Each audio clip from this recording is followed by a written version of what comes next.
room at home was right above my mother's, and Mm. so, didn't matter what time I went to bed at night, I could see the lights from her room reflected on the trees outside. If I went downstairs, she'd be on her knees in prayer. I mean, and you Mm. might as well not wait for her because she's gonna stay there until she finished, and then in the morning, I'd see the lights on, I'd go downstairs, and she'd be at her big flat top desk. She had 14 different translations of the Bible, and she would just read, and then during the day, when she had a few minutes to escape, she'd go back there, and she was reading and studying and making notes. I remember Julie Nixon Eisenhower wrote a book about, I think it's 5 different important people or something, and one of the chapters was on my mother, and she described the way my mother just held her Bible and the way her hands stroked it. She knew just from the way she held it how much she loved her Bible, and she loved the Bible because she loved the God of the Bible. She loved Jesus, and so that was genuine. But she taught me by example. You start every day with prayer and Bible reading, and then my father, when he was home, he would have devotions, and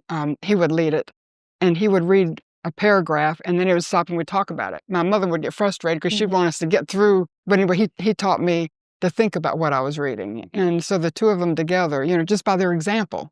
So it wasn't so much them saying, "Ann, you sit down, you need to think about what you're reading in the Bible." It was who they were. They led by example, and I think that's the most powerful thing you can do for your children. You need to teach them verbally, and I don't mean that.